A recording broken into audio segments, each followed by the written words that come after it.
Hello my dear students and friends. সপ্তম শ্রেণীর প্রথম পর্যায়ক্রমিক মূল্যায়নের জীবন বিজ্ঞান অংশের একটা প্র্যাকটিস সেট নিয়ে তোমাদের সামনে হাজির হয়ে গেলাম।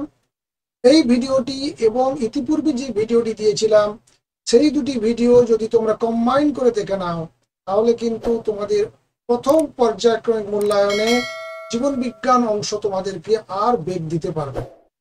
চলো শুরু করা যাক। তোমাদের এই সেটটিতে কি রয়েছে একবার দেখে নিয়ে চলো। দেখো, প্রথম যে একের দাগে রয়েছে প্রশ্ন মান দেখে নাও, 1 মার্ক করে রয়েছে এবং পূর্ণ বাক্যে সঠিক উত্তর নির্বাচন করো। যে শব্দটি রয়েছে এটা ভালো করে মার্ক করো। পূর্ণ বাক্যে অর্থাৎ সঠিক উত্তর নির্বাচনের পর এগুলোকে পূর্ণ বাক্যে রূপান্তরিত করতে হবে। অর্থাৎ প্রথম যে প্রশ্ন রয়েছে, দেখো, রাতে চোখে দেখতে সমস্যা হয় যে ভিটামিনের অভাবে, সেটা হচ্ছে কি হবে? Vitamin A, B, C, D আছে, তাহলে অবশ্যই ডেফিনেটলি ভিটামিন এ হবে। তাহলে আমাকে লিখতে হবে কিভাবে?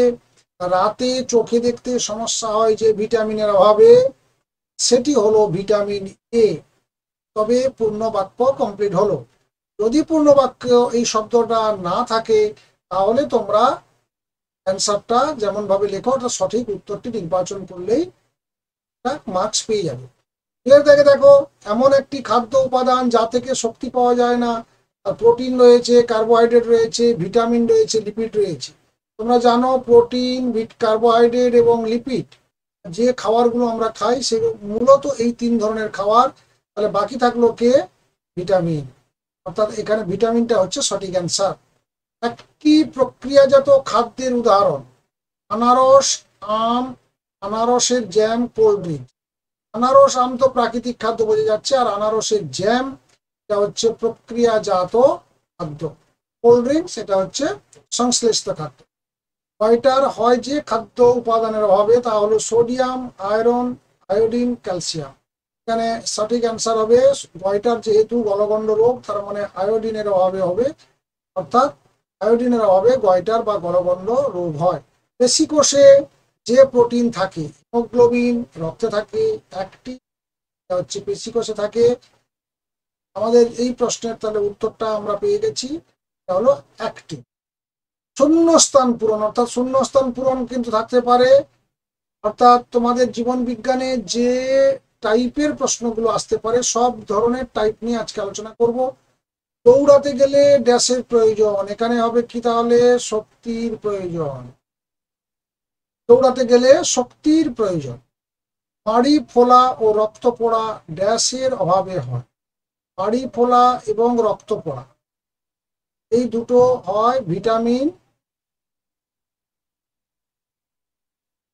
সির অভাব। ভিটামিন এ গ্যাসি দ্রাব্য। আমরা জানি 2 ধরনের ভিটামিন পাওয়া যায়, এ, ডি, ই, কে। এইগুলো হচ্ছে ফ্যাটি দ্রাব্য। আর বি, সি, পি এগুলো হচ্ছে জলে দ্রাব্য। তার কারণে ভিটামিন এ যেহেতু দিয়েছে তার মানে এটা হবে ফ্যাটি দ্রাব্য। প্রোটিনের অভাবে ড্যাশ রোগ হয়, এটা তোমরা বুঝতে পেরেছো, এটা হবে ম্যারাসমাস রোগ। আর আয়রন গ্যাস পরিবহনে সাহায্য করে, অক্সিজেন পরিবহনে সাহায্য করে। একটি খাদ্য থেকে একাধিক খাদ্য উপাদান পাওয়া যায়। দেখো এখানে কি বলেছে, বাক্যটা যদি ঠিক থাকে তাহলে ঠিক চিহ্ন, আর ভুল বাক্যের পাশে ক্রস চিহ্ন দিতে হবে। এই ধরনের প্রশ্ন থাকতে পারে তোমাদের। তাই একটি খাদ্য থেকে একাধিক খাদ্য উপাদান পাওয়া যায়, এটা ঠিক। ভিটামিন ডি এর অভাবে বেরি রোগ হয়, এটা ভুল। ভিটামিন ডি এর অভাবে রিকেট রোগ হয়, তার মানে এটা ভুল। ভিটামিন সি জলে দ্রাব্য। এর আগের আমরা যে আলোচনা করলাম বি, সি আর পি এটা জলে দ্রাব্য, তার মানে এখানে যেহেতু সি রয়েছে তার মানে এটা ঠিক আছে।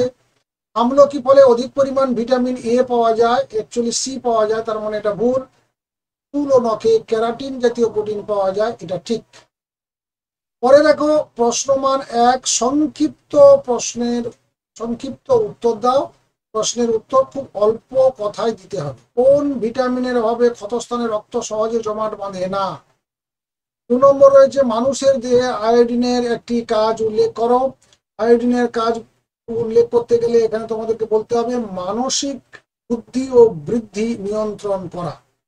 অর্থাৎ এখানে যদি আমরা লিখে দিই, অর্থাৎ এটা হবে মানসিক বুদ্ধি ও বৃদ্ধি নিয়ন্ত্রণ। মানসিক বুদ্ধি ও বৃদ্ধি নিয়ন্ত্রণ। আম দিয়ে একটি প্রক্রিয়াজাত খাবারের উদাহরণ, এটা তোমরা সবাই পারবে। এটা হচ্ছে আমের জেলি হতে পারে, আমের আচার হতে পারে, জেলি। হাড়ের গঠন ঠিক রাখা কোন ভিটামিনের কাজ? হাড় যেহেতু, তাহলে vitamin E. Vitamin E. Phytochemicals আছে এমন একটি খাবার, ফাইটোকেমিক্যালস তার মানে কালার, শাকসবজি কিংবা ফল এগুলোকে আনতে হবে। তোমরা এটা গাজর লিখতে পারো, টমেটো লিখতে পারো, আদা লিখতে পারো, অনেকগুলো উত্তর দেওয়া যেতে পারে। একটি বা দুটি বাক্যে উত্তর দাও। প্রথম যে রয়েছে, ম্যারাসমাস রোগের কারণ এবং লক্ষণ। ম্যারাসমাস রোগের কারণটা তোমরা জানো যে প্রোটিনের অভাবে ম্যারাসমাস রোগ হয়। লক্ষণ বলতে গেলে বলবে হাত পা গুলো খুব রোগা হয়ে যায় বা সরু হয়ে যায়, বাইরে থেকে বুকের পাঁজর এবং হাড় দেখা যায়। দুটো যদি তোমরা লক্ষণ বলো তাতেই চলবে। 2 নম্বর দাগের রয়েছে, দেখো ভিটামিন সি। ভিটামিন সি এর উৎস, ভিটামিন সি মানে টক জাতীয় ফল, লেবু জাতীয় ফল, অঙ্কুরিত বীজ, কাঁচা লঙ্কা, টমেটো, এসবের নাম লিখতে। রোজ চাউমিন, পেস্ট্রি, বিরিয়ানি ইত্যাদি ফাস্টফুড খেলে কি ক্ষতি হতে পারে? অর্থাৎ রোজ যদি তুমি এই ধরনের ফাস্টফুড খাও তাহলে কি কি সমস্যা দেখা দিতে পারে সেইটা লিখতে হবে।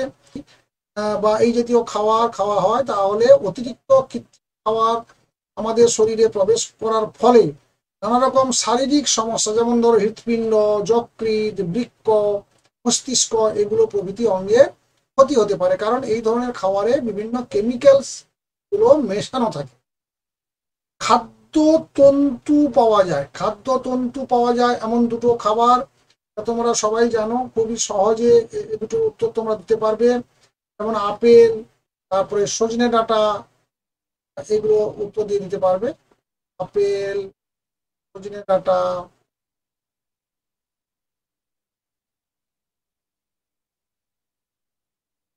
সবশেষে রয়েছে মানব দেহে লিপিডের 2টি ভূমিকা উল্লেখ করো। লিপিড বলতে আমরা জানি ফ্যাট। ফ্যাট জাতীয় খাবার খেলে আমাদের শরীরে বা আমাদের মানব দেহে কি কি উপকার হতে পারে, মূলত এইটা লিখতে হবে। লিপিড প্রাণীদেহে শক্তির উৎস রূপে কাজ করে, অর্থাৎ মূলত তাপশক্তি উৎপাদনের জন্য আমাদের লিপিডটা দরকার। 2 নম্বর হচ্ছে আমাদের ত্বকের নিচে ফ্যাট জাতীয় স্তর থাকার জন্য দেহ থেকে তাপ বেরিয়ে পারে না, তাপ শক্তি উৎপাদনের জন্য একটা দরকার। আর 2 নম্বর হচ্ছে আমাদের মেদ বা চর্বি স্তর থাকার জন্য আমাদের শরীর থেকে তাপমাত্রা বেরিয়ে যেতে পারে। মূলত এই 2টি ক্ষেত্রে মুখ্য ভূমিকা নেয় লিপিড। তাহলে আপাতত এই ছিল মূলত আজকের ভিডিও, এবং এই ভিডিওতে যে সমস্ত প্রশ্নগুলো আলোচনা করলাম সেগুলো অত্যন্ত গুরুত্বপূর্ণ প্রশ্ন তোমাদের এই প্রথম পর্যায়ক্রমিক মূল্যায়নের জন্য। ইতিপূর্বে আরেকটি ভিডিও আমরা এই চ্যানেলে আপলোড করে দিয়েছি, সেটা তোমরা দেখে নিও। সেখানেও বেশ কিছু প্রশ্ন দেওয়া আছে, এবং তোমাদের যে প্রথম পর্যায়ক্রমিক মূল্যায়নের প্রশ্নপত্র কি মডেল বা কি ধাঁচের হতে চলেছে তার একটা আইডিয়া বা ধারণা দেওয়া আছে প্রথম ভিডিওতে। তোমরা ডেসক্রিপশন বক্সে তার লিঙ্কও দেওয়া রয়েছে, এবং একেবারে শেষে তোমরা দেখতে পাবে, এবং সবশেষ বা এন্ড স্ক্রিনে তার লিঙ্কটাও তোমরা পেয়ে যাবে।